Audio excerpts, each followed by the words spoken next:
ഹരി ഓം. എല്ലാവർക്കും നമസ്കാരം. ഭഗവത്ഗീത ജ്ഞാനയജ്ഞം 3-ാം അധ്യായമായ കർമ്മയോഗത്തിലേക്ക് നിങ്ങളെ ഏവരെയും സ്വാഗതം ചെയ്യുന്നു. വളരെ പ്രധാനപ്പെട്ട ഭഗവത്ഗീതയിൽ കർമ്മയോഗം എന്ന് പറയുന്നത് മുൻ ക്ലാസ്സുകളിൽ സൂചിപ്പിച്ചതുപോലെ നമ്മളൊക്കെ നിരന്തരം കർമ്മം ചെയ്തുകൊണ്ടിരിക്കുന്നവരാണ്. അതെങ്ങനെയാണ് നമ്മളിൽ ലേപനം ചെയ്യിക്കാതെ, ബന്ധനമുണ്ടാക്കാതെ നമുക്ക് ചെയ്ത് മുന്നോട്ട് പോകാൻ സാധിക്കുന്നത്? അതിൻ്റെ ലളിതമായ അറിവാണ് ഏറ്റവും പരമപ്രധാനമായിട്ടുള്ളത്. അപ്പോൾ പലപ്പോഴും നമ്മൾ പറയാറില്ലേ, എൻ്റെ അന്നത്തെ നല്ല ബുദ്ധിക്ക് എനിക്കിങ്ങനെ തോന്നി, അന്നത്തെ എൻ്റെ കഷ്ടകാലത്തിന് എന്തോ നശിച്ച ബുദ്ധിക്ക് ഇങ്ങനെ തോന്നിയതുകൊണ്ട് അങ്ങനെ സംഭവിച്ചു. അപ്പോൾ അറിവ് ഏറ്റവും പ്രധാനപ്പെട്ടതാണ്. അപ്പോൾ ഇത് നിങ്ങളുടെ കർമ്മങ്ങൾക്കൊരു അടിസ്ഥാനമുണ്ട്. അത് ഭഗവത്ഗീതയാണെങ്കിൽ അത് ഏറ്റവും വലിയ പരമപ്രധാനമായിട്ടുള്ളതല്ലേ. ഭഗവാൻ ഗീതയിൽ, അതായത് ഗീതയുടെ മാഹാത്മ്യം പറയും, ഗീതാജ്ഞാനം ഉപാശ്രിത്യ ത്രീൻ ലോകാൻ പാലയാമ്യഹം. ഗീതാജ്ഞാനം ആശ്രയിച്ചിട്ടാണ് ഞാൻ 3 ലോകങ്ങളെ പരിപാലിക്കുന്നത് എന്ന് പറയും. അതുപോലെ ഇതിൽ തന്നെ പറയും, സ്വൽപ്പമപ്യസ്യ, നേരത്തെ പറഞ്ഞു കഴിഞ്ഞതാണ്, സ്വൽപ്പമപ്യസ്യ ധർമ്മസ്യ ത്രായതേ മഹതോ ഭയാത്. സ്വൽപ്പമപി, ഈ ജ്ഞാനം കുറച്ചെങ്കിലും ഉണ്ടെങ്കിൽ നമ്മളെ പലതിൽ നിന്നും താരണം ചെയ്യിക്കാൻ പര്യാപ്തമാണ്. അതുകൊണ്ട് ഭഗവത്ഗീത 3-ാം അധ്യായത്തിലേക്ക് നിങ്ങളെ സഹർഷം സ്വാഗതം ചെയ്യുന്നു. മുൻപ് കഴിഞ്ഞ ക്ലാസ്സിൽ സൂചിപ്പിച്ചത്, അർജുന, കർമ്മം ചെയ്യാതിരിക്കുക എന്നതിൽ നിനക്ക് സംഘം ഉണ്ടാവരുത്. അത് ശരീരയാത്രാപിച്ച് ചെയ്ത്, നിനക്കൊരു ശരീരയാത്രയുണ്ട്, അതിന് തടസ്സമാകും. അതുകൊണ്ട് കർമ്മം ചെയ്തേ മതിയാവും. തുടർന്ന് 3-ാം അധ്യായത്തിലെ കർമ്മയോഗത്തിലെ 8 ശ്ലോകങ്ങളാണ് നമ്മൾ എടുത്തത്. 9-ാമത്തെ ശ്ലോകത്തിൽ ഭഗവാൻ പറയുന്നു, വളരെ പ്രധാനപ്പെട്ട ശ്ലോകമാണ്, യജ്ഞാർത്ഥാത് കർമ്മണോന്യത്ര ലോകോയം കർമ്മബന്ധനഃ തദർത്ഥം കർമ്മ കൗന്ദേയ മുക്തസംഗഃ സമാചര. എന്താണ് ഭഗവാൻ പറയുന്നത്? യജ്ഞാർത്ഥാത് കർമ്മണഃ അന്യത്ര അയം ലോകബന്ധനഃ. അതുകൊണ്ട് യജ്ഞാർത്ഥാത്, ഹേ കൗന്ദേയ, കുന്തിപുത്ര, യജ്ഞാർത്ഥത്തോടുകൂടിയല്ലാത്ത കർമ്മങ്ങൾ. എന്താണ് ഈ യജ്ഞം? നോക്കൂ, ഈ യജ്ഞം എന്നൊക്കെ കേൾക്കുമ്പോൾ നമ്മൾ ഒരേ സമയം യജ്ഞശബ്ദം തെറ്റിദ്ധാരണയോടുകൂടി മനസ്സിലാക്കുകയും അതേസമയം അങ്ങനെ തെറ്റിദ്ധാരണ ഇല്ലാതെ മനസ്സിലാക്കുകയും ചെയ്യുന്നുണ്ട്. ഏതാ ഈ തെറ്റിദ്ധാരണയോട് കൂടിയിട്ടുള്ള യജ്ഞം എന്ന് പറയുമ്പോൾ? പൊതുവേ യജ്ഞം എന്ന് കേൾക്കുമ്പോൾ ഇഷ്ടിക നിരത്തുക, അവിടെ കുറേ ഹോമപ്പുക ഉയരുക, ഇതാണ് യജ്ഞം. എന്നാൽ നമ്മൾ മറ്റു പല യജ്ഞം പലതിനോട് ചേർന്ന് നമ്മൾ കേൾക്കാറുണ്ടല്ലോ. എന്താണ്? പോളിയോ നിർമ്മാർജ്ജന യജ്ഞം, പണ്ട് കേട്ടിട്ടുള്ളതാണ്. എന്താ പോളിയോ നിർമ്മാർജ്ജന യജ്ഞം എന്ന് പറഞ്ഞാൽ? പോളിയോ എന്ന അസുഖത്തെ പൂർണ്ണമായി തുടച്ചു നീക്കുന്നതിനായിക്കൊണ്ട് വാക്സിനേഷൻ്റെ വലിയ വിപുലമായ പരിപാടി. അപ്പോൾ ഈ അവിടെ യജ്ഞം എന്ന് പറഞ്ഞാൽ എന്താണ്? ഹോമകുണ്ഡം തീർത്ത് അതിൽ കൊണ്ടുവന്ന് എന്തെങ്കിലും ചെയ്യലാണോ? അല്ല. സതുദ്ദേശത്തോടു കൂടി കൂട്ടായ്മയിൽ ചെയ്യുന്ന സത്കർമ്മമാണ്. അതൊരു ടീം വർക്കാണ്. അങ്ങനെ ടീം വർക്കിനെയാണ് നമ്മൾ യജ്ഞം എന്ന് പറയാറുണ്ട്. വായ്പാ യജ്ഞം, ആ യജ്ഞം, ഈ യജ്ഞം എന്നൊക്കെ പറഞ്ഞിട്ട്. എന്തിന്? നമ്മുടെ ജീവിതത്തിൽ ആദ്യമായി ഒരു യജ്ഞം നമ്മൾ കേൾക്കുന്നത്, യജ്ഞശബ്ദം നമ്മുടെ ജീവിതത്തിലേക്ക് ആദ്യമായിട്ട് വരുന്നത് കോഴിക്കോട് സ്റ്റേഡിയം ഗ്രൗണ്ടിൽ ഇലക്ട്രിസിറ്റി ബോർഡിലെ ഒരു ജീവനക്കാരനായിരുന്ന വേലായുധൻ എന്ന് പറയുന്ന പാമ്പ് വേലായുധൻ, മൂപ്പരുടെ സർപ്പയജ്ഞമാണ്. അന്ന് ജനമേജയൻ്റെ സർപ്പയജ്ഞമൊന്നും നമുക്ക് പരിചയമില്ല. പാമ്പ് വേലായുധൻ്റെ സർപ്പയജ്ഞമാണ് നമുക്ക് ആദ്യമായിട്ട് പരിചയമുള്ളത്. ആദ്യമായിട്ട് സർപ്പയജ്ഞം നടത്തിയ ആളാണ് നമ്മുടെ ഓർമ്മയിൽ. അതിനു മുമ്പ് ആരെങ്കിലും ഇങ്ങനെ നടത്തിയിട്ടുണ്ടോ എന്നുള്ളത് അറിയില്ല. എന്താണ്, ഒരു വലിയ കണ്ണാടിക്കൂട്, ഈ കൂട്ടിൻ്റെ ഉള്ളിൽ കുറേ പാമ്പുകൾ, മൂപ്പരവിടെ ഒരു കസേരയിൽ നടുക്കിയിരിക്കുക. അങ്ങനെ ടിക്കറ്റ് വെച്ചിട്ടുള്ള ഷോയാണ്. മൂപ്പരിങ്ങനെ ഇടയ്ക്കിടയ്ക്ക് കമ്പി കൊണ്ട് ഓരോന്നിനെയൊക്കെ തോണ്ടി ആളുകൾക്ക് കാണിച്ചു കൊടുക്കും. പാവ ഈ വേലായുധൻ പാമ്പ് കടിച്ചിട്ട് തന്നെയാണ് മരിച്ചത് അവസാനം. എത്രയോ വർഷങ്ങൾക്ക് മുമ്പാണ്. അപ്പോൾ അതൊരു യജ്ഞം, പാമ്പ് വേലായുധൻ്റെ സർപ്പയജ്ഞം. പിന്നെ നമ്മൾ കണ്ടിട്ടുള്ള നമ്മുടെ കുട്ടിക്കാലത്ത് നമ്മളെ സ്വാധീനിച്ച ഒരു യജ്ഞം എന്ന് പറയുന്നത് അവിടെ ഒരു ബാക്കറിൻ്റെ സൈക്കിൾ യജ്ഞമാണ്. സൈക്കിൾ യജ്ഞം എന്ന് പറഞ്ഞാൽ മൂപ്പര് സൈക്കിളിൻ്റെ മുകളിൽ തന്നെയാണ് ഒരാഴ്ച. സൈക്കിളിൽ നിന്ന് ഇറങ്ങൂല, സൈക്കിളിൻ്റെ മുകളിൽ നിന്ന് കുളി, എല്ലാ കാര്യവും സൈക്കിളിൻ്റെ മുകളിൽ നിന്നാണെന്നാണ് പറയണത്. രാത്രിയായ പിന്നെ ആരും പോയി നോക്കൂലല്ലോ. പക്ഷെ രാവിലെ ആയിക്കഴിഞ്ഞാൽ ആശാൻ സൈക്കിളിൻ്റെ മുകളിലുണ്ടാവും. ജീവിക്കാൻ വേണ്ടി എന്തൊക്കെ കഷ്ടപ്പാടാന്ന് പറയും. അങ്ങനെ ഈ സൈക്കിൾ യജ്ഞം നടക്കുന്നിടത്ത് എന്തുണ്ടാവും, വൈകുന്നേരം ആളൊക്കെ കൂടിക്കഴിഞ്ഞാൽ മക്കളെ കൈയടി മക്കളെ എന്ന് പറയും. മക്കളെ എന്ന് പറയുമ്പോഴേക്കും ഞങ്ങൾ എന്തോ എന്നൊക്കെ പറഞ്ഞ് അടിക്ക് മക്കളെ കൈയടിക്കാനുണ്ടാവും. അങ്ങനെ സൈക്കിൾ എന്താ പറയുക, ട്യൂബ് ലൈറ്റ് പൊട്ടിക്കുക, അത് ചവച്ച് തിന്നുക, എന്തൊക്കെ ഏടാകൂടങ്ങൾ. നെഞ്ചത്ത് വലിയ അമ്മിക്കല്ല് വെച്ചിട്ട് വേറെ ഓരോന്ന് ഇടിക്കുക, തലമുടി കൊണ്ട് ജീപ്പ് കെട്ടി വലിക്കുക, അതിസാഹസികമായ പല പരിപാടികളും ഈ സൈക്കിൾ യജ്ഞത്തിൽ നടക്കും. അപ്പോൾ പാമ്പ് വേലായുധൻ്റെ സർപ്പയജ്ഞം, ബാക്കറിൻ്റെ സൈക്കിൾ യജ്ഞം, ഈ പറഞ്ഞ പോലെ പോളിയോ നിർമ്മാർജ്ജന യജ്ഞം, വായ്പാ യജ്ഞം, ഇങ്ങനെ പല യജ്ഞങ്ങളുടെ പേരിൽ ബാങ്ക്, LIC, ഇവരൊക്കെ ഈ യജ്ഞം ശബ്ദം ഉപയോഗിക്കാറുണ്ട്.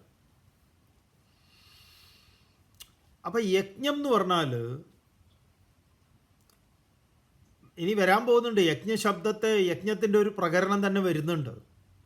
അപ്പോൾ ഈ സംശയങ്ങളൊക്കെ അങ്ങോട്ട് തീരും. ഇഷ്ടിക നിരത്തി വെറും എന്താ പറയുക, അഗ്നി ജ്വലിപ്പിക്കൽ, സാമ്പ്രാണി പുകയ്ക്കലാണോ യജ്ഞം എന്ന് ചോദിച്ചാൽ അല്ല. അങ്ങനെയല്ല എന്ന് നമ്മളും മനസ്സിലാക്കുന്നുണ്ട്. പക്ഷേ എന്നാലും ഇതേ നമുക്ക് തന്നെ സംശയങ്ങളും ഉണ്ടാകുന്നുണ്ട്. അപ്പോൾ യജ്ഞാർത്ഥാത് എന്ന് പറഞ്ഞാലോ, തനിക്ക് വേണ്ടിയിട്ടല്ലാതെ. മഹാത്മജി ഗീതയെ വ്യാഖ്യാനം ചെയ്യുന്ന സമയത്ത് അത് കൃത്യമായി മഹാത്മജി പറയുന്നുണ്ട്. മാത്രമല്ല, മഹാത്മജി എങ്ങനെയാണ് തൻ്റെ അനാസക്തി യോഗം അത് താൻ പരിശീലിക്കുന്നത് എന്നുള്ളത് അത് നല്ല, കാരണം ഗാന്ധിജിയുടെ കർമ്മങ്ങൾക്കൊക്കെ നല്ല വ്യക്തത ഉണ്ടാക്കി കൊടുത്തത് ഭഗവത്ഗീതയാണ്. അദ്ദേഹം അതിൽ സ്വരാജ് എന്നുള്ള സങ്കല്പം പറയുന്നിടത്ത് പറയും, എന്തിനാണ് എൻ്റെ സ്വരാജ്? എൻ്റെ സ്വരാജ് എന്താണെന്ന് പറഞ്ഞു കഴിഞ്ഞാൽ, പട്ടിണി പാവങ്ങൾക്ക് അവരുടെ പട്ടിണിയെ നിവർത്തിക്കാൻ വേണ്ടി അതിൽ ഞാൻ പണിയെടുക്കുന്നതാണ്. അപ്പോൾ എൻ്റെ കർമ്മങ്ങൾ എങ്ങനെയുള്ളതാണ്? യജ്ഞാർത്ഥമാണ്. ഗാന്ധിജി പറയുന്നത് അവർക്ക് പഴകിയ, വളരെ വേദനയുളവാക്കുന്ന വാക്കുകളാണ്. അദ്ദേഹം എല്ലാം ചെയ്തത് അങ്ങനെയാണ്. ഏറ്റവും കൂടുതൽ നമുക്ക് തോന്നുന്നു ട്രെയിനിനെ സ്നേഹിച്ച ആൾ മൂപ്പരാണ്. ഇന്ത്യയിൽ ഏറ്റവും കൂടുതൽ ട്രെയിൻ യാത്ര ചെയ്തതും ഗാന്ധിജിയാണ്, സെക്കൻഡ് ക്ലാസ് കമ്പാർട്ട്മെൻറ്റിൽ. പറയുന്നുണ്ട്, അവരുടെ പഴകിയ റൊട്ടിയിൽ അതൊന്ന് വെള്ളത്തിൽ കുതിർത്ത് അല്പം ഉപ്പ് ചേർത്ത് ജീവൻ നിലനിർത്താൻ വേണ്ടിയുള്ളതാണ് എൻ്റെ സ്വരാജ്. അപ്പം അതെന്താണ്? യജ്ഞാർത്ഥമാണ്. എന്തിന് ഞാനിത് ചെയ്യുന്നു എന്നുള്ളതിൽ തനിക്ക് വേണ്ടിയിട്ടല്ല എന്നുള്ളത് എപ്പോഴും ഗാന്ധിജി വെളിപ്പെടുത്തുന്നുണ്ട്. അങ്ങനെ ഭഗവത്ഗീത ശരിക്കും പറഞ്ഞാൽ ഇന്ത്യൻ സ്വാതന്ത്ര്യ സമരത്തിൽ ഒരു പോരാളിയെ പോലെയുള്ള ഒരാളാണ് ഭഗവത്ഗീത. എല്ലാവരെയും, തിലകനാകട്ടെ, പട്ടേലിനെ ആകട്ടെ, നേതാജി, വിനോബാജി, ഇവരെയൊക്കെ സ്വാധീനിച്ചിട്ടുള്ള കൃതിയാണ്. അതിലെല്ലാവർക്കും ഇതിനൊരു റോളുണ്ട് ഭഗവത്ഗീതയ്ക്ക്. അപ്പോൾ ആ കർമ്മത്തിൻ്റെ മൂർധന്യത്തിലേക്ക് നമ്മളെ പോകുമ്പോഴും നമുക്ക് ഈ ഒരു അറിവോട് കൂടിയാണെങ്കിലോ, അപ്പം യജ്ഞാർത്ഥാത് കർമ്മണോന്യത്ര, യജ്ഞാർത്ഥത്തിൽ നിന്ന് അന്യമായിട്ടുള്ള അയം ലോക, ഈ ലോകത്തിൽ കർമ്മബന്ധന, ബന്ധനം ഉണ്ടാക്കുള്ളൂ. അല്ലെങ്കിലോ അത് ബന്ധനം ഉണ്ടാക്കുന്നില്ല.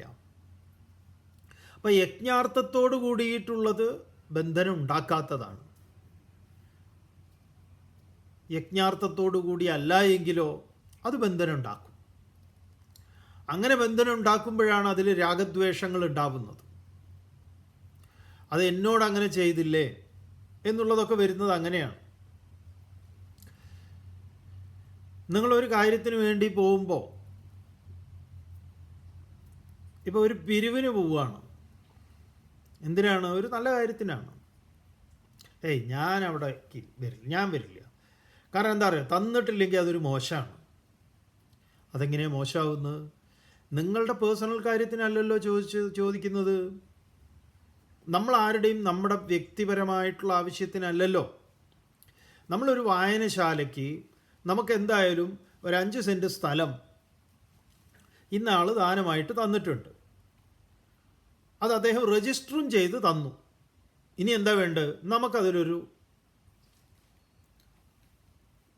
1000 സ്ക്വയർ ഫീറ്റ് ഒരു ഹോളും ചെറിയൊരു മുറിയും പിന്നെ അതിലൊരു ബാത്റൂമും വേണം. അത്യാവശ്യം ബെഞ്ച്, ഡെസ്ക്, കാര്യം അതൊക്കെ നമുക്ക് പിന്നീടുള്ള, ആദ്യം ഇതിനെ ഒന്നൊരു തറ കെട്ടി ഒന്ന് പൊക്കണം. ഒരു ബഡ്ജറ്റ് ഇട്ടു. ഒരു 10-25 ലക്ഷം കൊണ്ട് തീർക്കാം നമുക്ക്. ബാക്കിയൊക്കെ വിഭവങ്ങളൊക്കെ ഓരോരുത്തർ തരാമെന്ന് പറഞ്ഞിട്ടുണ്ട്.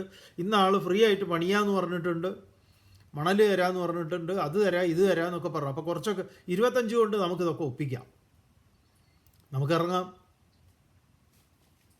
അപ്പോൾ ഓരോരുത്തരുടെ അടുത്ത് നിന്ന് 10,000, 20,000, 50,000 ഇവർ തന്നെ ലിസ്റ്റ് ഉണ്ടാക്കി. ഇന്ന ആളുകളുടെ അടുത്ത് നിന്ന് ഇത്ര. ഇത് ചോദിച്ച അയാൾ തന്നിട്ടില്ലെങ്കിൽ മോശമല്ലേ? എങ്ങനെയാണ് മോശമാവുന്നത്? നമ്മുടെ കുട്ടിയുടെ കല്യാണത്തിനോ പെങ്ങളുടെ കല്യാണത്തിനോ മോളുടെ കല്യാണത്തിനോ മറ്റു കാര്യത്തിനോ അല്ലല്ലോ നമ്മൾ ചോദിക്കുന്നത്. അപ്പം എന്തായി? ക്ലിയറായി. അപ്പം അവിടെ പോയാലും ചോദിക്കുന്ന ആളോട് ചോദിക്കാൻ നമുക്ക് എന്തില്ല? യാതൊരു വിധത്തിലുള്ള പ്രശ്നവുമില്ല. അയാൾ തന്നാലും തന്നിട്ടില്ലെങ്കിലും എന്തില്ല? ബന്ധനമില്ല. കാരണം എന്താണ്?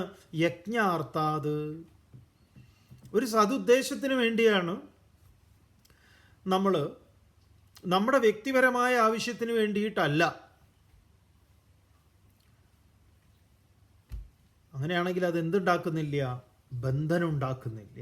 യജ്ഞാത്താത് കർമ്മണഃ അന്യത്ര ലോകോയം കർമ്മബന്ധനഃ, അയം ലോകഃ കർമ്മബന്ധനഃ. അതെന്തുണ്ടാക്കുന്നു? ബന്ധനം ഉണ്ടാക്കും. അല്ലെങ്കിലോ അതുകൊണ്ട് കർമ്മമുക്ത സംഘ സമാചര, കർമ്മത്തിൽ നീ എന്തുണ്ടാക്കണം? ഫലേച്ഛ കൂടാതെ കർമ്മം ചെയ്യാൻ നീ ശീലിക്കണം. അതാണ് വിവേകാനന്ദ സ്വാമികളൊക്കെ എപ്പോഴും, ഗീതയാണ് സ്വാമിജിയുടെ കയ്യിൽ എപ്പോഴും ഉണ്ടാവും. അതെപ്പോഴും എല്ലായിടത്തും സ്വാമിജി അതിനെ ഉദ്ധരിക്കും. ഇതേപോലെ ഈ സ്വാമിജിയുടെ ഈ എന്താ പറയുക, സ്വാമിജി ഒരിക്കൽ ഈ ബൽഗാമിൽ ഒരു വലിയ അവിടുത്തെ എന്താ പറയുക പ്രശസ്തനായിട്ടുള്ളൊരു വക്കീലുണ്ട്. മൂപ്പരെ കാണാൻ വേണ്ടി പോകുന്നുണ്ട്. അത് കാണാൻ പോകുന്നത് ഈ എന്താ പറയുക വേറെ ഏതോ ഒരു സ്ഥലത്തെ, അന്ന് ഈ നാട്ടുരാജാക്കന്മാരാണല്ലോ, ജബൽപൂരോ അവിടെ എവിടുന്നോ ഉള്ള ഒരു രാജാവിൻ്റെ സെക്രട്ടറിയുടെ കത്തുമായിട്ടാണ് പോകുന്നത്. അദ്ദേഹത്തിൻ്റെ സുഹൃത്താണ് ഇദ്ദേഹം, ഈ ബൽഗാമിലെ ആൾ. അപ്പോൾ അവിടെ പോയി ഈ പറഞ്ഞ ആളെ കാണാൻ സ്വാമിജി ചെല്ലുമ്പോൾ, അപ്പോൾ അവിടെയാണെങ്കിൽ ആൾ രാജാവിൻ്റെ അതിഥിയായിട്ടൊക്കെ കുറച്ച് ദിവസം കഴിഞ്ഞതാണ്. പിന്നെ ഈ പറഞ്ഞ ബൽഗാമിൽ പോവുക. എന്തിനാ പോകണമെന്ന് വെച്ചാൽ അവിടെ കുറച്ച് കാര്യങ്ങൾക്കൊക്കെ ആയിട്ട് പോവുക. അപ്പോൾ എന്താ, താമസിക്കാനൊരു സ്ഥലം വേണം, ഭക്ഷണം വേണം, ഇതൊക്കെയാണ്.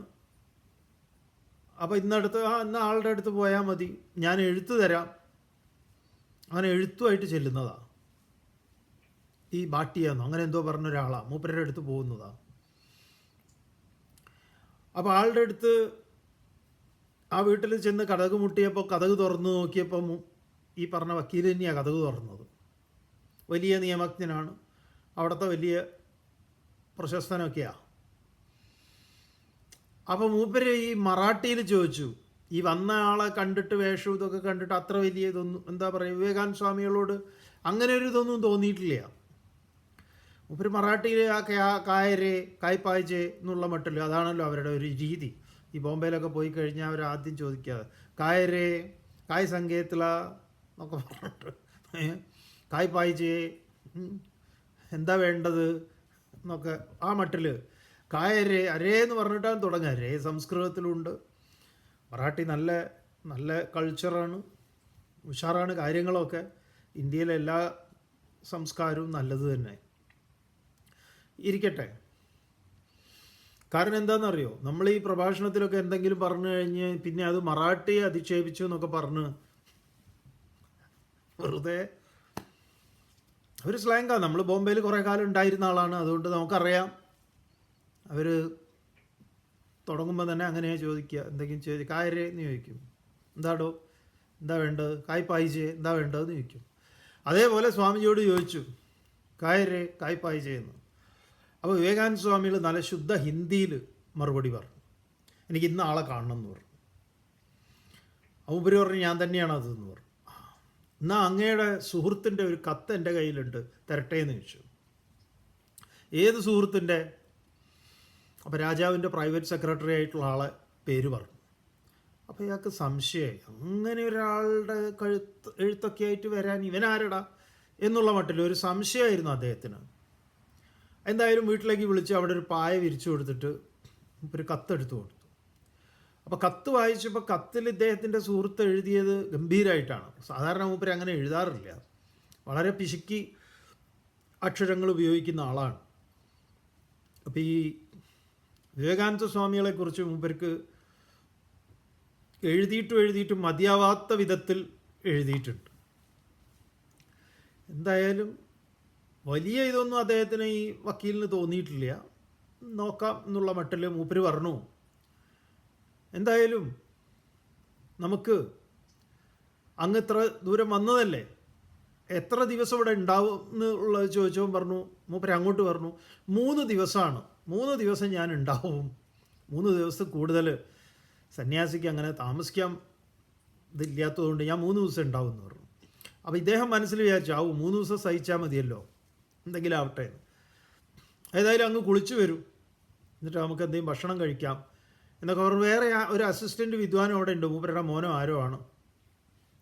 അവനോട് റൂമൊക്കെ കാണിച്ചു കൊടുക്കാനൊക്കെ പറഞ്ഞു. ആൾ മുറിയിൽ പോയി കുളി കാര്യങ്ങളൊക്കെ കഴിഞ്ഞിട്ട് വന്നു. അങ്ങനെ ഭക്ഷണം കഴിക്കുക. അപ്പോൾ ഈ വക്കീലിന്, ഇദ്ദേഹം ഒരു സന്യാസിയാണല്ലോ, അപ്പോൾ ഇയാളെപ്പോഴും ഒരു മിതമായ ആഹാരിയായിരിക്കും. നമ്മൾ ആവശ്യപ്പെട്ടാലും അതിനെയൊക്കെ തിരസ്കരിക്കും. ഇങ്ങനെ ഒരു സർവസംഘ പരിത്യാഗിയെക്കുറിച്ച് മൂപ്പർക്കൊരു ധാരണയുണ്ട് വക്കീലിന്. അപ്പോൾ സ്വാമിജി ഭക്ഷണം കഴിക്കാനിരുന്നു. അവിടെ എന്തൊക്കെ വിളമ്പിയിട്ടുണ്ടോ അതെല്ലാം മൂപ്പര് അങ്ങനെ, എന്താ പറയുക, ഇത് കാണാത്ത നമ്മൾ ഗ്രഹണി പിടിച്ചവൻ കഴിക്കുന്നത് പോലെ നല്ല, എല്ലാം വളരെ മാന്യമായ രീതിയിൽ എല്ലാം കഴിച്ചു. അപ്പം തന്നെ ഇയാൾക്ക് സംശയമായി, ഇതെന്ത് സന്യാസിയാണ് ഇയാൾ, എല്ലാം ഇങ്ങനെ കഴിക്കുന്നുണ്ടല്ലോ. മറ്റേത് നോം കഴിക്കാറില്ല എന്നൊക്കെ പറയാണല്ലോ അതല്ലത്, എല്ലാം കഴിക്കുന്നുണ്ട്. എല്ലാം കഴിച്ചു കഴിഞ്ഞ് ഇവര് ഇതൊക്കെ കഴിഞ്ഞിട്ട് ഈ ശിൽബന്തിയോട്, പയ്യനോട് ചോദിക്കുകയാണ്, മുറുക്കാനൊന്നും ഇല്ല ഇവിടെ വെറ്റിലടക്കിങ് ഇത്. അപ്പം മറ്റേ ആൾ അത്ഭുതപ്പെടുകയാണ്, അത് ശരി, ഇയാൾക്ക് ഇതുണ്ടോ? പണ്ടാരോ പറഞ്ഞ പോലെ ഈ പെണ്ണ് കാണാൻ പോയിട്ട് ഇവൻ ആളെങ്ങനെയെന്ന് ചോദിച്ചപ്പോൾ ആളങ്ങനെ കുഴപ്പമൊന്നുമില്ല, ആളങ്ങനെ ഇടയ്ക്ക് കുറച്ച് ഉള്ളി കഴിക്കുന്നുള്ളതേ ഉള്ളൂ. അതിനിപ്പോൾ എന്താ, ഉള്ളി കഴിക്കുന്നതുകൊണ്ടെന്താ, അതിനിപ്പോൾ എന്താ, അല്ല ഈ എപ്പോഴും ഇങ്ങനെ ഉള്ളി മാത്രമേ കഴിക്കുള്ളൂ, അതൊന്നുമില്ല, അങ്ങനെയൊന്നുമില്ല എന്നേ. അത് ഈ ഷാപ്പിലിരുന്ന് കുറച്ച് കഴിക്കുന്ന സമയത്ത് മദ്യം കഴിക്കുമ്പോൾ ഉള്ളി, അത് ശരി, അപ്പോൾ മദ്യം കഴിപ്പുണ്ടല്ലേ? അതങ്ങനെ പതിവൊന്നുമില്ല, ചീട്ട് കളിക്കുമ്പോൾ മദ്യം കഴിക്കുന്നുള്ളൂ. അപ്പോൾ ചീട്ട് കളി ഉണ്ടല്ലേ? അത് ചുരുക്കി പറഞ്ഞാൽ ഇങ്ങനെ ഒന്നൊന്നുമായിട്ട് അനുബന്ധമായിട്ട് നിൽക്കുന്നതാണ്. അപ്പോൾ ഇദ്ദേഹത്തിന് ഇതേപോലെ ഒരു സംശയം, അല്ല ഇതെന്താ, എന്ത് സന്യാസിയാണ്? അപ്പോൾ മൂപ്പര് അവനോട് ഇത് കൊണ്ടുവരാൻ പറഞ്ഞപ്പോൾ പറയാ, പുകയിൽ കിട്ടുമെങ്കിൽ അതും കൂടെ വെച്ചോളാൻ, അതുണ്ടെങ്കിലേ ശരിയാവുള്ളൂ. അപ്പോൾ ഇദ്ദേഹം ചോദിക്കുക, അല്ല ഈ സന്യാസി ഇങ്ങനെയുള്ള കാര്യങ്ങളിൽ നിയമനം വേണ്ട ആളല്ലേ? അപ്പോൾ ഇദ്ദേഹം പറഞ്ഞു, വിവേകാനന്ദ സ്വാമികൾ പറയുക, അതായത് ഞാൻ ബലമായിട്ടൊന്നും അതിനെ അങ്ങനെ ഇത് ചെയ്യുന്നില്ല, അതുണ്ടെങ്കിലും ഇല്ലെങ്കിലും എന്നെ സംബന്ധിച്ച് അതിൽ പ്രത്യേകിച്ചൊന്നുമില്ല, കിട്ടുമെങ്കിലാവാം എന്നുള്ള മട്ടിലാണ് മുമ്പ് ചോദിച്ചത്, അത്രയേ ഉള്ളൂ. അപ്പോൾ അത് കഴിഞ്ഞു. ഇങ്ങനെ ഓരോരോ ഇടയ്ക്കുണ്ടാകുന്ന സംശയങ്ങളെ സ്വാമിജി അപ്പം തീർത്തു കൊടുക്കും. ഈ യജ്ഞാർത്ഥ കർമ്മത്തിൻ്റെ ഒരു വലിയ സിമ്പലാണ് സ്വാമിജി. അപ്പോൾ അങ്ങനെ ഇതൊക്കെ കഴിഞ്ഞപ്പോൾ ഇദ്ദേഹം വിശ്രമിക്കാൻ പറഞ്ഞിട്ട് മൂപ്പരുടെ ജോലിക്ക് പോയി, വക്കീൽ. അങ്ങനെ തിരിച്ചു വന്നപ്പോൾ സ്വാമിജി ഏതു നേരം വായനയുടെ ആളാണ്. അപ്പോൾ സ്വാമിജി എന്തോ വായിച്ചുകൊണ്ടിരിക്കുക. അപ്പോൾ വായിച്ചുകൊണ്ടിരിക്കുമ്പോഴാണ് ആൾ വന്നത്. അപ്പോൾ എന്താണ് വക്കീൽ സാർ എങ്ങനെ ഉണ്ടായിരുന്നു എന്നൊക്കെ ചോദിച്ചു. നന്ന് അല്ല. അപ്പോൾ വായിച്ച പുസ്തകം ഒരു തുണിയിൽ മടക്കി ഇങ്ങനെ വെച്ചു. അപ്പോൾ വരൂ നമുക്കിന്ന് പുറത്തേക്കൊന്ന് നടക്കാം എന്നൊക്കെ പറഞ്ഞിട്ട് ഒരു ധ്യാനത്തിലേക്ക് ഇങ്ങനെ നടക്കുകയാണ്. അപ്പോൾ ഇദ്ദേഹം ചോദിച്ചു, എന്താ വായിച്ചുകൊണ്ടിരുന്നത് എന്ന്. അപ്പോൾ പറഞ്ഞു, അതൊരു ഈ ഫ്രാൻസിലെ ഫ്രഞ്ച് സംഗീതത്തെക്കുറിച്ചുള്ള ഒരു പുസ്തകമാണ്. അത് ശരി. അപ്പോൾ ഇദ്ദേഹം തന്നെ മനസ്സിൽ വിചാരിക്കും, ഇപ്പോൾ ഇനി ഞാൻ ഫ്രഞ്ചുകാരുടെ ഇവിടെ ക്ലബ്ബിൽ പോയിട്ട് പാടാറുണ്ട് എന്ന് ഇങ്ങോട്ട് പറയുമോ ഇനിയിപ്പോൾ ഉടനെ? കാരണം ഇങ്ങൊരു അത്ഭുതമാണ്, ഇങ്ങനെ ഓരോരോ കാര്യം പറഞ്ഞാൽ മൂപ്പരിങ്ങനെ അതിൽ നിന്നിങ്ങനെ പോകുന്നുണ്ട്. ഒന്നിനും ഒരു ഇതില്ല, ഒട്ടരയില്ലാത്ത ഇടപാടുകളാണ്. അപ്പോൾ ഇദ്ദേഹം ചോദിക്കുകയാണ്, അത് പുസ്തകം ഏതാ ഭാഷ, ഇംഗ്ലീഷാണോ? ഇതിൻ്റെ ഇടയിൽ മൂപ്പര് ഈ മറാഠി പറഞ്ഞപ്പോൾ സ്വാമിജി ഹിന്ദിയിൽ മറുപടി കൊടുത്തു കഴിഞ്ഞപ്പോൾ പിന്നെ മൂപ്പര് ഇംഗ്ലീഷിൽ സംസാരിക്കാൻ തുടങ്ങി. കത്തെവിടെ കാണട്ടെ എന്നൊക്കെ. പിന്നെ നല്ല ശുദ്ധമായ ഇംഗ്ലീഷിലായിരുന്നു സ്വാമിജിയുടെ മറുപടികൾ അദ്ദേഹത്തിന്. അപ്പം മറാഠി നല്ല വശമുണ്ട്, ഹിന്ദി നല്ല വശമുണ്ട്, ബംഗാളി നല്ല വശമുണ്ട്, ഈ പറഞ്ഞ പോലെ ഇംഗ്ലീഷും വശമുണ്ട് എന്നുള്ളത് മൂപ്പർക്ക് ആ കുറഞ്ഞ സമയത്തിൽ നന്നായി മനസ്സിലായി. അപ്പോൾ അത് കഴിഞ്ഞപ്പോൾ ഈ പുസ്തകത്തെക്കുറിച്ച് ചോദിക്കുക, ഏത് ഭാഷയിലാണെന്ന്. അപ്പോൾ അദ്ദേഹം പറയാം ഫ്രഞ്ചിലാണ്. അപ്പോൾ ഫ്രഞ്ച് അറിയോ? അപ്പോൾ അദ്ദേഹം പറഞ്ഞു, ഞാൻ ഫ്രഞ്ച് ഇന്ന ആൾക്ക് ഇന്നത് പഠിപ്പിച്ചു കൊടുക്കാൻ വേണ്ടിയിട്ട് അവിടുന്ന് പഠിക്കുന്ന സമയത്ത് ലാറ്റിൻ്റെ വേറെന്തോ ഒരു ഭാഷയുടെ കാര്യം പറഞ്ഞു. എന്നിട്ട് സംസ്കൃതത്തെക്കുറിച്ച് പറഞ്ഞിട്ട് പറഞ്ഞു,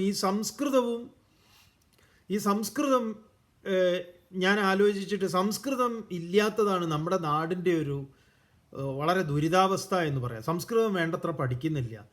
ഞാൻ അതിന് ജനങ്ങൾക്ക് അതിലൊരു താല്പര്യം രചിക്കുന്നത് എങ്ങനെ എന്നുള്ള കാര്യങ്ങളൊക്കെ ഞാൻ ആലോചിച്ചുകൊണ്ടിരിക്കുക എന്ന് പറഞ്ഞപ്പോൾ ഇയാൾക്ക് വലിയ സന്തോഷമായി. അപ്പോൾ ആൾ ഭയങ്കരനാണല്ലോ എന്നുള്ള മട്ടിൽ ഓരോന്നിൽ നിന്ന് ലിങ്ക് ചെയ്തിട്ടാണ് ഓരോന്നിലേക്ക് പോകുന്നത്. പറഞ്ഞു വന്നത്, എവിടെയും എന്നിട്ട് അദ്ദേഹം അദ്ദേഹത്തിൻ്റെ ഒരു ഇതെന്താന്ന് പറഞ്ഞാൽ, എവിടെയും എല്ലാം തന്നെ നിസ്വാർത്ഥമാണ്. ഈ പറഞ്ഞ എന്താണ് യജ്ഞാർത്ഥാതാണ്. താൻ എന്തെങ്കിലും പഠിക്കുന്നുണ്ടെങ്കിൽ, താൻ എന്തെങ്കിലും ചെയ്യുന്നുണ്ടെങ്കിൽ, വായിക്കുന്നുണ്ടെങ്കിൽ, താൻ എവിടെയെങ്കിലും പോകുന്നുണ്ടെങ്കിൽ ജീവിതം മുഴുവൻ തന്നെ യജ്ഞാർത്ഥമാക്കിക്കൊണ്ടിട്ടുള്ള ഒരു ജീവിതം.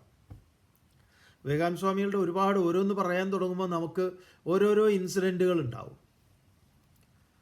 അതിൽ തന്നെ ഒരു നിഷ്ഠയോട് കൂടിയിട്ടുള്ള ഒരാളാണ്. അപ്പോൾ യജ്ഞാർത്ഥത്തിൽ നിന്ന് അന്യമായിട്ടുള്ളതാണ് കർമ്മബന്ധനം ഉണ്ടാക്കുക. യജ്ഞാർത്ഥമായിട്ടുള്ളതാണെങ്കിലോ ഇത് കർമ്മബന്ധനം ഉണ്ടാക്കുന്നില്ല. അപ്പം എല്ലാം നമുക്ക് എങ്ങനെ യജ്ഞാർത്ഥമാക്കാം? അത് കഴിഞ്ഞിട്ട് ഭഗവാൻ ഈ വിശ്വം തന്നെ, ഈ വിശ്വത്തിൻ്റെ സൃഷ്ടിയുടെ രഹസ്യം പറയുകയാണ്. അർജുന, ഈ പ്രപഞ്ചത്തെ തന്നെ ഞാൻ സൃഷ്ടിച്ചത് ഇങ്ങനെയാണ്. പ്രജാപതിയെ ഉദാഹരിച്ചുകൊണ്ട് പ്രജാപതിയുടെ രഹസ്യം, പ്രജാപതിയുടെ തത്വം പറയുക. എന്താ പ്രജാപതി പറഞ്ഞത്? ഭഗവാൻ പറയുന്നു 10ാമത്തെ ശ്ലോകത്തിൽ, 3-ാം അധ്യായം കർമ്മയോഗം 10ാമത്തെ ശ്ലോകം. സഹയജ്ഞാ പ്രജാ സൃഷ്ട്വാ പുരോവാച പ്രജാപതി അനേന പ്രസവിഷ്യധ്വം ഏഷവോസ്തിഷ്ഠ കാമധുഗ്. സഹയജ്ഞാ പ്രജാ സൃഷ്ട്വാ പുരാ ഉവാച പ്രജാപതി അനേന പ്രസവിഷ്യധ്വം ഏഷവോസ്തിഷ്ഠ കാമധുഗ്. സഹയജ്ഞ. ചിന്മയാൻ സ്വാമികൾ കുട്ടികൾക്ക് ഈ ശ്ലോകം, കുട്ടികൾ ബാലവിഹാറിൽ ഈ കുട്ടികൾക്ക് ഈ ശ്ലോകം പറഞ്ഞു കൊടുക്കാറുണ്ട്. അപ്പോൾ സ്വാമിജി ആദ്യം തന്നെ ഒരു കഥ പറഞ്ഞു കൊടുക്കും. ദേവന്മാരുടെ അസുരന്മാരുടെ കഥ. അങ്ങനെ ദേവന്മാരും അസുരന്മാരും രണ്ടുപേരുടെയും അച്ഛനും ഒന്നാണ്, ഭഗവാനാണ്. അങ്ങനെ ഭഗവാന്റെ അടുത്ത് പോയി. അങ്ങനെ ഭഗവാന്റെ അവിടെ എത്തി. ഭഗവാൻ പറഞ്ഞു, രണ്ടുപേരും എത്തിയിട്ടുണ്ട് കൂട്ടത്തോട് കൂടിയിട്ട്. എന്താ വരവിൻ്റെ ഉദ്ദേശം? പറഞ്ഞു, ഞങ്ങൾക്ക് ഇങ്ങനെ കുറച്ച് കാര്യങ്ങളൊക്കെ പറയാനുണ്ട്. എല്ലാം കുട്ടികളുടെ രീതിയിലാണ് സ്വാമിജി പറഞ്ഞു കൊടുക്കാറ്. ഈ കുട്ടികൾക്ക് ഇങ്ങനെ ഒരു പ്രശ്നമുണ്ടല്ലോ, ഈ ജ്യേഷ്ഠാനുജന്മാരൊക്കെ ഉണ്ടെങ്കിൽ തമ്മാമിൽ അച്ഛന് എന്നോട് ഇഷ്ടമില്ല, അവനോടാണ് ഇഷ്ടം, അവളോടാണ് ഇഷ്ടം എന്നൊക്കെ പറയുന്നത്. അതിനെയൊക്കെ ദൂരീകരിക്കാനും കൂടെ വേണ്ടിയിട്ടാണ് ഈ കഥ പറയാറ്. അപ്പോൾ ഇവർ ഈ പരാതി പറയുന്ന ഇതാണ്, ഞങ്ങളോടൊരു താല്പര്യമില്ല, ദേവന്മാരോടാണ് താല്പര്യം, അസുരന്മാരായ ഞങ്ങളെ അവഗണിച്ചിരിക്കുക. അപ്പോൾ പറയൂ, ആദ്യം നിങ്ങൾ പോയിട്ട് ഭക്ഷണം കഴിക്കാനിരിക്കൂ, ഭക്ഷണം കഴിച്ചിട്ട് നമുക്ക് സംസാരിക്കാം. ഭക്ഷണം എന്ന് കേട്ടപ്പോൾ ഇവർക്ക് ഭയങ്കര സന്തോഷമായി. ഓടി എല്ലാവരും ഭക്ഷണം കഴിക്കാൻ. അവിടെ അന്നക്ഷേത്രം എഴുതി വെച്ചിട്ടുണ്ട്, ഭക്ഷണം കഴിക്കാനുള്ള സ്ഥലം. പല പല വിഭവങ്ങളാണ്, വിഭവസമൃദ്ധമായ വലിയ ഏർപ്പാടാണ് സദ്യ. അപ്പം അവിടെ ഇതൊക്കെ നിയന്ത്രിക്കാൻ ആൾക്കാരുണ്ട്. പറഞ്ഞു, അവിടെ പോയാൽ കൈയൊക്കെ കഴുകാം, ഞങ്ങൾക്കത് പതിവൊന്നുമില്ല. അല്ല, ഇവിടെ പതിവുണ്ട് പറയാം. അങ്ങനെ കുട്ടികൾക്ക് എന്തൊക്കെ ശീലങ്ങൾ ആവശ്യമാണോ അതൊക്കെ സ്വാമിജി ഇൻഡയറക്റ്റായിട്ട് അതിലൂടെ പറയും. കൈ കഴുകണം, അത് വേണം. അപ്പോൾ ഭക്ഷണം കഴിക്കുന്നതിന് മുമ്പ് കൈയൊക്കെ കഴുകണം. അങ്ങനെ കൈയൊക്കെ കഴുകി വരും. ഇങ്ങനെ വരുമ്പോൾ അവിടെ ഒരാളുണ്ട് നിൽക്കുന്ന, ഒരു വടിയായിട്ട്. അപ്പോൾ ഈ വടി കൈ ഇങ്ങനെ നീട്ടിയിട്ട് ഈ കൈയുടെ അടിയിൽ വെച്ച് കെട്ടും, എല്ല് പൊട്ടിയാൽ കെട്ടുന്നത് പോലെ. പിന്നെ കൈ മടക്കാൻ പറ്റില്ല. കൈ മടക്കാൻ പറ്റാതെ അടിയിലൊരു വടി വെച്ച് കെട്ടിയിട്ടിരിക്കുക. അപ്പോൾ ഇവർക്ക് ഇങ്ങനെ തൂക്കിയപ്പോൾ തമ്മിൽ തല്ലാനൊരു സൗകര്യമായി. അങ്ങനെ അവർ കുറച്ച് ഷണ്ടയൊക്കെ അവിടെ ഉണ്ടാക്കി. അവസാനം കൊണ്ടുപോയി ഇരുത്തി, ഭക്ഷണം കഴിക്കുന്നിടത്ത് ഇരുത്തിയപ്പോഴോ ഇത് കഴിക്കാൻ പറ്റണ്ടേ, ഇത് കഴിക്കാൻ പറ്റുന്നില്ല. അപ്പോൾ ഒരുത്തനൊരു ഐഡിയ പറഞ്ഞു കൊടുത്തു, എടാ ഇതിങ്ങനെ ഉരുട്ടിയിട്ട് മുകളിലേക്ക് ഇട്ടിട്ട് ഇങ്ങനെ വായ കാണിച്ചാൽ മതിയെന്ന്. അപ്പം അങ്ങനെ ഒരുത്തൻ ചെയ്തപ്പോൾ അത് മറ്റൊരുത്തൻ്റെ മുഖത്തേക്ക് പോയി വീഴുന്നു. പിന്നെ ഇവരതിൽ അടി തുടങ്ങി അങ്ങോട്ട്. തമ്മാമിൽ അടിക്കാൻ തുടങ്ങി, ഇത് കഴിക്കാൻ പറ്റാത്തതിൻ്റെ പേരിൽ. അങ്ങനെ ഇവർ അടി ഉണ്ടാക്കിയിരിക്കുമ്പോഴാണ് ദേവന്മാർക്കും ഇതേപോലെ കൈയൊക്കെ കെട്ടിയിട്ടുണ്ട്. ഭഗവാൻ അവിടേക്ക് വന്നു. അടി പൊരിഞ്ഞ അടി നടക്കുമ്പോൾ ഭഗവാൻ വന്നു. എന്താന്ന് ചോദിച്ചു. പറഞ്ഞു ഇതൊരുമാതിരി ഞങ്ങളെ കൂടുതൽ ധർമ്മസങ്കടത്തിലാക്കുന്ന കാര്യമാണ് ചെയ്തത്. അപ്പോൾ വരൂ, നമ്മുടെ ഇവിടുത്തെ രീതി ഇങ്ങനെയാണല്ലോ, അപ്പം നമുക്ക് നോക്കാം ദേവന്മാരെങ്ങനെയാണ് കഴിക്കണത്. അപ്പോൾ നോക്കുമ്പോൾ എന്താ, അവർക്കും വടിയൊക്കെ കെട്ടിയിട്ടുണ്ട്. അപ്പോൾ അവരെങ്ങനെയാണ് കഴിക്കുന്നത്? ഒരുത്തൻ ഇങ്ങനെ എടുത്തിട്ട് മറ്റവൻ്റെ വായിലേക്ക് വെച്ച് കൊടുക്കുക. അപ്പോൾ മറ്റവനോ ഇവനോ കൊടുക്കുന്നു. നീട്ടി കൊടുത്താൽ മതിയല്ലോ. എന്നിട്ട് ഈ ശ്ലോകം ചൊല്ലിക്കൊടുത്തു. സഹയജ്ഞ പ്രജാ സൃഷ്ട്വാ പുരോവാച പ്രജാപതി അനേന പ്രസവിഷ്യധ്വം ഏഷവോസ്തിഷ്ട കാമധുഗ്. അങ്ങനെ പ്രജാപതി, പ്രജകളുടെ മുഴുവൻ പതിയായ ഭഗവാൻ പണ്ട് പറഞ്ഞു. ആരോട് പറഞ്ഞു? സൃഷ്ടിക്കപ്പെട്ട സകലതിനോടുമായിട്ട് പറഞ്ഞു. എന്താ പറഞ്ഞത്? യജ്ഞഭാവത്തോടു കൂടിയാണ് നിങ്ങളെ സൃഷ്ടിച്ചത് എന്ന് പറഞ്ഞാൽ പരസ്പര ഭാവനയിലാണ്. നിങ്ങളാരും സ്വതന്ത്രരല്ല. ഒരു പ്രകാരത്തിൽ അല്ലെങ്കിൽ മറ്റൊരു പ്രകാരത്തിൽ നിങ്ങളുടെ നിലനിൽപ്പ് പരസ്പര പൂരകമാണ്. നിങ്ങൾക്ക് ഒറ്റയ്ക്ക് അങ്ങനെ നിൽക്കാൻ പറ്റില്ല. നമുക്കെല്ലാം നമുക്ക് വേണ്ട വിഭവങ്ങളൊക്കെ ഒരുക്കി വെച്ചിട്ടുണ്ട് മൂപ്പര് പുറത്ത്. പലർക്കും വേണ്ടത്, നമുക്ക് മാത്രമല്ല. ചിലർക്ക് വേണ്ടത്, ചിലർക്ക് വേണ്ടാത്തത്, അങ്ങനെയുണ്ട്. അതുകൊണ്ടാണ് നമ്മൾ ഈ ചിലതിനെയൊക്കെ ഇവിടെ വേണ്ട എന്ന് നമുക്ക് തോന്നുന്നത്. കൊതുക്, പാറ്റ, എട്ടുകാലി, എന്തിനാണ് ഇവന്മാരൊക്കെ ഈ പാമ്പ്, അത് വഴുതാര, എല്ലാറ്റിനെയും തല്ലിക്കൊല്ലണം. നമുക്കത് വേണ്ട നേരിട്ട്. പക്ഷേ നമുക്ക് വേണ്ടത് അത് വേറെ ചെയ്യുന്നുണ്ട്. ഒരുപാട് പേരുടെ ഭക്ഷണമാണ് മറ്റ് പലതും.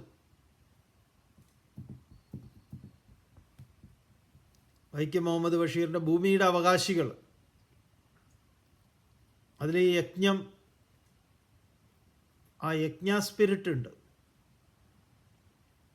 അപ്പം യജ്ഞഭാവത്തോടു കൂടി ഭഗവാൻ സൃഷ്ടിച്ചിട്ട് ഭഗവാൻ പറഞ്ഞു, ഞാൻ നിങ്ങളെ സൃഷ്ടിച്ചതേ യജ്ഞഭാവത്തോടു കൂടിയാണ്. സഹ യജ്ഞ പ്രജാ സൃഷ്ട പുരോവാച പ്രജാപതി പണ്ട് പറഞ്ഞു. എന്നിട്ടോ അനേന, ഇതുകൊണ്ട് നിങ്ങൾ അഭിവൃദ്ധിപ്പെടുവിൻ. അപ്പം നമ്മളെ പലരും നമ്മളെ സഹായിക്കുന്നത് പല വിധത്തിൽ നമുക്ക് സഹായങ്ങൾ കിട്ടുന്നുണ്ട്.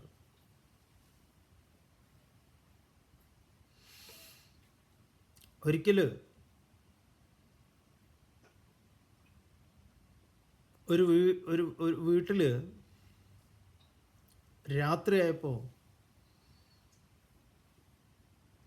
ഈ കതക് ആരോ തുറക്കാൻ, ജനാല തുറക്കാൻ വേണ്ടിയിട്ട്, രാത്രിയാണ്, ഒരു ശ്രമം നടത്തുന്നുണ്ട്.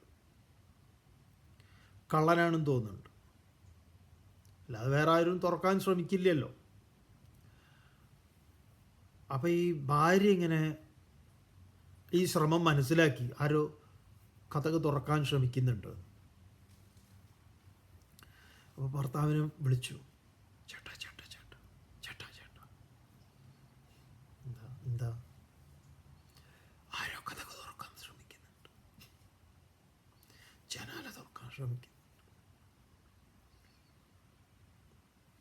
അപ്പം അതേ ഇവരോട് പറഞ്ഞു, മിണ്ടല്ലേ മിണ്ടല്ലേ, തുറക്കട്ടെ തുറക്കട്ടെ തുറക്കട്ടെ എന്ന്. പതുക്കെ. ഇവർക്ക് ദേഷ്യം, നിങ്ങളെന്തായി പറയുന്നു? ലൈറ്റിട്ട് ടോർച്ചടിക്കും, തുറക്കട്ടെ. അവനത് തുറക്കട്ടെ. എന്നിട്ട് അതെന്താ, എന്തിനപ്പം അവൻ തുറക്കണത്? അവർ പതുക്കെ പറയുന്നു, അല്ല കഴിഞ്ഞ മാസം ആ പെയിൻറ്റർ ഈ ജനാല പെയിൻ്റ് അടിച്ചിട്ട് അടച്ചതിന് ശേഷം പിന്നെ ഞാൻ എത്ര ശ്രമിച്ചിട്ടുണ്ട് അത് തുറക്കാമെന്നറിയാം. സാധിച്ചിട്ടില്ല. അത് അവൻ തുറക്കട്ടെ, എന്നിട്ട് നമുക്ക് വിളിക്കാം. അപ്പം കള്ളനെ കൊണ്ടുള്ള ഒരു യജ്ഞമാണ്. അവനെക്കൊണ്ട് നമുക്ക് ഇങ്ങനെ ഒരു ഉപകാരമുണ്ട്. അങ്ങനെയൊക്കെ ഉണ്ട്. റോഡിൽ പാർക്ക് ചെയ്ത് വാഹനം പോലീസ് കൊണ്ടുപോയി എന്ന് പറഞ്ഞിട്ട് സ്റ്റേഷനിൽ നിന്ന് വിളിച്ചപ്പോൾ എന്നാൽ ഞാൻ ചോദിച്ചിട്ട് തന്നെ കാര്യമായിരുന്നു. അവിടെ പോയിട്ട് ചോദിക്കുകയാണ്, ഇത് എങ്ങനെയാണ് നിങ്ങൾ കൊണ്ടുപോയത്? വണ്ടി സ്റ്റാർട്ടാവാതെ കിടന്നതായിരുന്നു അവിടെ, എങ്ങനെ സ്റ്റാർട്ടാക്കിയത്? സ്റ്റേഷൻ്റെ പുറകിൽ തന്നെയാണ് വീട്, സൗകര്യമായല്ലോ. ചിലപ്പോൾ ഇങ്ങനെ ഗുണങ്ങളുണ്ടാവും. അപ്പം യജ്ഞഭാവത്ത് ഒരു പ്രകാരത്തിൽ അല്ലെങ്കിൽ മറ്റൊരു പ്രകാരത്തിൽ എല്ലാ വിധത്തിലും ഈ പ്രപഞ്ചത്തിലെ സകലതും യജ്ഞഭാവത്തോടു കൂടിയാണ് അർജുന ഈ വിശ്വത്തെ ഞാൻ സൃഷ്ടിച്ചത്. സഹയജ്ഞ പ്രജാ സൃഷ്ട. എന്നിട്ട് പറഞ്ഞു അനേന പ്രസവിഷ്യധ്വം, ഇതുകൊണ്ട് ഈ സഹകരണം കൊണ്ട് നിങ്ങൾ അഭിവൃദ്ധിയെ പ്രാപിക്കൂ. പ്രസവിഷ്യധ്വം, നിങ്ങൾ ഉത്കർഷത്തെ പ്രാപിക്കൂ. ഏഷ വഹ തുഷ്ട കാമധുക്, ഏഷ, ഇത് നിങ്ങളുടെ കാമധേനുവായി തീരട്ടെ. ഏത്? ഈ യജ്ഞം എന്ന് പറയും. ഇതാണ് നിങ്ങളുടെ ആഗ്രഹത്തെ പൂർത്തീകരിക്കുന്ന കാമധേനു എന്ന് പറയുന്നത്. എന്താണ്? ഈ പരസ്പര ഭാവനയാണ്. ആ പരസ്പര ഭാവനയെ ഭഗവാൻ അടുത്ത ശ്ലോകത്തിൽ ഗംഭീരമായിട്ട് പറയുന്നു. ദേവാൻ ഭാവയതാനേന തേ ദേവാ ഭാവയന്തുവഃ പരസ്പരം ഭാവയന്തഃ ശ്രേയഃ പരമവാപ്സ്യഥ. ദേവാൻ ഭാവയതാനേന തേ ദേവാഃ ഭാവയന്തുവഃ പരസ്പരം ഭാവയന്തഃ ശ്രേയഃ പരമവാപ്സ്യഥ. ശ്രേയഃ അവാപ്സ്യഥ, നിങ്ങൾ ശ്രേയസ്സിനെ, നന്മയെ, ആത്യന്തികമായ ശ്രേയസ്സിനെ നിങ്ങൾ പ്രാപിക്കും. എങ്ങനെയാണെങ്കിൽ അനേന, ഇതുകൊണ്ട്, അനേന എന്ന് പറഞ്ഞാൽ യജ്ഞേന, ഈ സഹകരണം കൊണ്ട്. നമ്മുടെ കേരളം അക്കാര്യത്തിൽ വളരെ മുന്നിലാണ്, ഈ യജ്ഞഭാവത്തിൽ. എല്ലാവരും ഉണ്ട്, പക്ഷെ എന്നാലും എവിടെയെങ്കിലും എന്തെങ്കിലുമൊക്കെ ആർക്കെങ്കിലുമൊക്കെ സഹായം വേണമെന്ന് പറഞ്ഞാൽ നമ്മൾ ഭയങ്കരമായിട്ട് മുന്നിട്ട് നിന്ന് അവരെ സഹായിക്കാൻ വേണ്ടി, അത് വലിയ ദുരന്തങ്ങളാകട്ടെ എന്തൊക്കെ വരുമ്പോഴും നമ്മളൊരൊറ്റ കെട്ടാണ്. ചിലയിടത്തൊക്കെ നമുക്ക് കുറേ പോരായ്മകളും പരാതികളും ഒക്കെ ഉണ്ട്, അതെല്ലായിടത്തും ഉണ്ട്. അതൊരു വിഭാഗം ആളുകളുണ്ട് അങ്ങനെ. അത് അവർ ഒരിക്കലും ഈ യജ്ഞഭാവത്തിൽ അവർക്കതൊന്നും മനസ്സിലാവില്ല. അസുരന്മാർ, ഈ യജ്ഞം മുടക്കുന്നവരാണ് അസുരന്മാർ. ഈ അസുരന്മാരുടെ മെയിൻ ജോലി എന്ന് പറഞ്ഞാൽ യജ്ഞം മുടക്കല എന്ന് പറഞ്ഞാൽ ഇതാണ്, ഈ സത്കർമ്മങ്ങൾ മുടക്കുക എന്നുള്ളതാണ്. അല്ലാത്തതിൽ നമ്മൾ വലിയൊരു ഇതാണ്. പലതുള്ളി പെരുവെള്ളം എന്നുള്ളത് നമ്മുടെ ഫിലോസഫിയിൽ അതുണ്ട്. ഒരുപാട് ഉദാഹരണം നമ്മൾ പറയാതെ തന്നെ നിങ്ങൾക്കറിയാം. പല ചാലഞ്ചുകളും നമ്മൾ എടുത്ത് ജനങ്ങളെ സേവിക്കുന്നത്. എന്നാൽ ആ പേരും പറഞ്ഞ് അതിൽ നിന്ന് കട്ടുപിടിക്കുന്നത് വേറെയുണ്ട്. പറയണു അനേന, ഇതുകൊണ്ട്, ഈ യജ്ഞം കൊണ്ട്, ദേവാൻ ഭാവയതഃ, ദേവന്മാരെ നിങ്ങൾ സന്തോഷിപ്പിക്കുവിൻ. അപ്പം ദേവന്മാരെ സന്തോഷിപ്പിക്കുവിൻ എന്ന് പറഞ്ഞു കഴിഞ്ഞാൽ എന്തെങ്കിലുമൊക്കെ, ഏതാണ് ഈ ദേവന്മാർ? നമുക്ക് അനുഗ്രഹിച്ച് തരുന്ന ദേവന്മാരെന്ന് പറഞ്ഞു കഴിഞ്ഞാൽ ഈ പഞ്ചമഹാഭൂതങ്ങളും അതിൽ നിന്ന് ഉൽപ്പന്നമായിട്ടുള്ള ഈ വൃക്ഷലോകവും ഈ പറഞ്ഞ നദിയും സമുദ്രവും ജലാശയങ്ങളും, ഇതൊക്കെയാണ് നമ്മളെ സന്തോഷിപ്പിക്കുന്നത്. തിരിച്ച് അവരെ സന്തോഷിപ്പിക്കുക എന്ന് പറഞ്ഞു കഴിഞ്ഞാൽ എന്താ? അതിനെയൊക്കെ സ്വച്ഛമായി അതുപോലെ നിലനിർത്തുക. വീട്ടിൽ 4 മരങ്ങളോ അതും ഇതുമൊക്കെ ഉണ്ടെങ്കിൽ നമുക്ക് ശുദ്ധവായു ഉണ്ടാവും. ഇതല്ല, അതിനെയൊക്കെ നശിപ്പിച്ചു കഴിഞ്ഞാൽ പിന്നെ എന്തുണ്ടാവും? ഒന്നും ഉണ്ടാവില്ല. അപ്പം ദേവാൻ ഭാവയതഃ, അതിനെ നിങ്ങൾ സന്തോഷിപ്പിച്ചാൽ, തേ ദേവാഹ, ആ ദേവന്മാരെന്നതിന് ഉപനിഷത്തിൻ്റെ ഭാഷ എന്താന്ന് പറഞ്ഞാൽ ഇന്ദ്രിയങ്ങളാണ്. നമ്മൾ ഇന്ദ്രിയങ്ങളെ സന്തോഷിപ്പിച്ചാൽ, അതിനെ എന്താ പറയുക, അതിന് പീഡനമേൽക്കാത്ത വിധത്തിൽ അതിനെ ആരോഗ്യപൂർണ്ണമാക്കി വെച്ചാൽ അത് നമുക്ക് എന്തുണ്ടാക്കി തരും?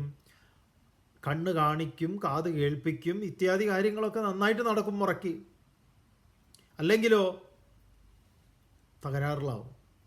അപ്പം തേ ദേവാഹ, ആ ദേവന്മാർ വഹാഭാവയന്തു, നിങ്ങളെ സന്തോഷിപ്പിക്കട്ടെ.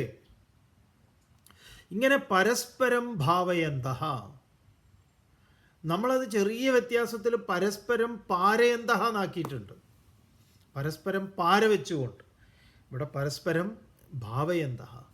ഇങ്ങനെ പരസ്പരം ഭാവന ചെയ്തുകൊണ്ട് പരം ശ്രേയ അവാപ്സ്യത, പരമമായ ശ്രേയസിനെ പ്രാപിക്കൂ. ഇത് നമുക്ക് പലപ്പോഴും നമ്മുടെ നിത്യജീവിതത്തിൽ തന്നെ ഈ വിട്ടുകൊടുക്കുക എന്ന് പറയുന്ന ഈ പരിപാടി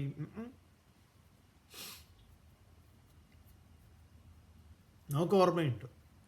ഒരു ചെറിയ നേരമായിട്ടുള്ളൊരു വഴിയാണ്. ഒരു കാറിന് പോവാം.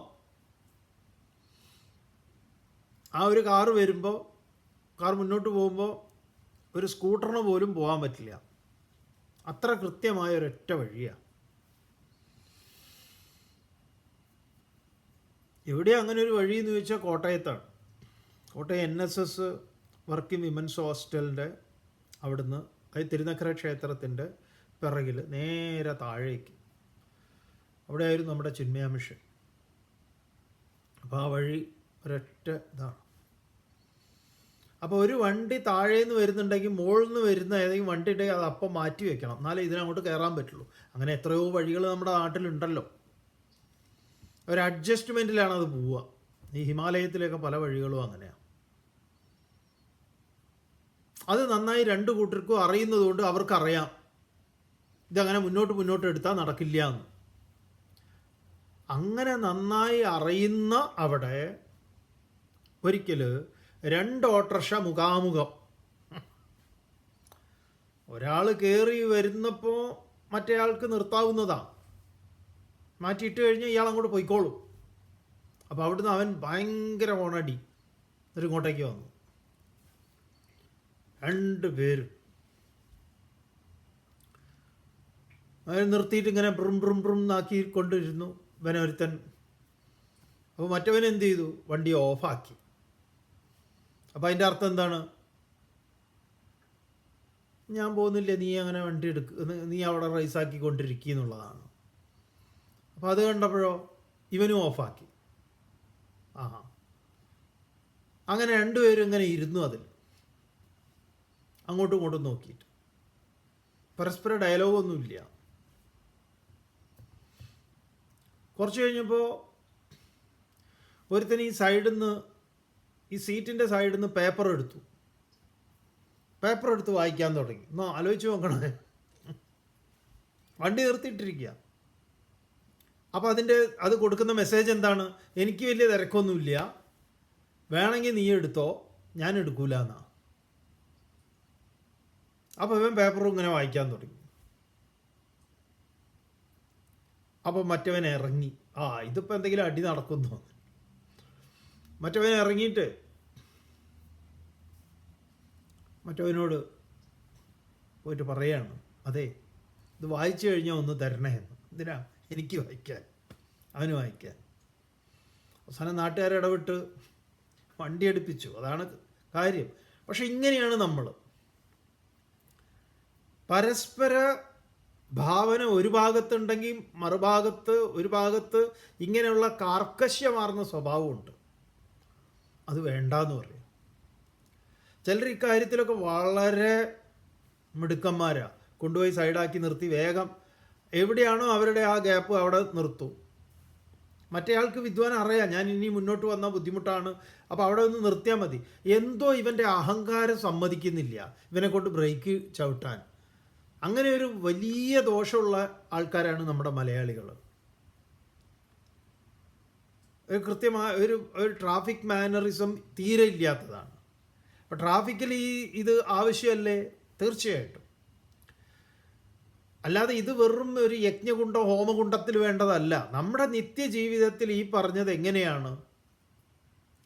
അത്യാവശ്യം റോഡുണ്ട് ഉരുള് പോവാൻ. അപ്പോൾ എന്താണ് വേണ്ടത്? പരസ്പരം തേ ദേവാ ഭാവയന്തുവഹ. അപ്പോൾ മറ്റുള്ള പരസ്പരം അങ്ങോട്ടും ഇങ്ങോട്ടും ഒക്കെ ഒരു അഡ്ജസ്റ്റ്മെൻറ്റിലാണെങ്കിലോ മര്യാദയ്ക്ക് പോയിക്കോളും. അല്ലെങ്കിലോ വാശി. എന്നിട്ട് ആരെങ്കിലും പോകുന്നുണ്ടോ? ഇല്ല. അവർ പോവില്ല. നീയും പോണ്ട ഞാനും പോണ്ട. ഇവിടെ ഭഗവാൻ പറയുന്നു, മോനെ അങ്ങനെയല്ല അർജുന. എന്താ വേണ്ടത്? ദേവാൻ ഭാവയതാനേന തേ ദേവാ ഭാവയന്തുവഹ പരസ്പരം ഭാവയന്തഃ ശ്രേയ പരമവാപ്സ്യത. ഇതുകൊണ്ട് നീ ശ്രേയസ്സിനെ കൈവരിക്കൂ. തുടർന്ന് ഇങ്ങനെയാണെങ്കിൽ അടുത്തത് ഭഗവാന്റെ കുറച്ച് കാഠിന്യമാർന്ന പ്രയോഗമാണ്. ആ കാഠിന്യമാർന്ന പ്രയോഗം നമുക്ക് നാളെ പരിചയപ്പെടാം.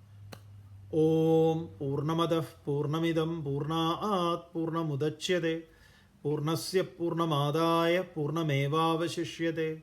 ഓം ശാന്തി ശാന്തി ശാന്തി.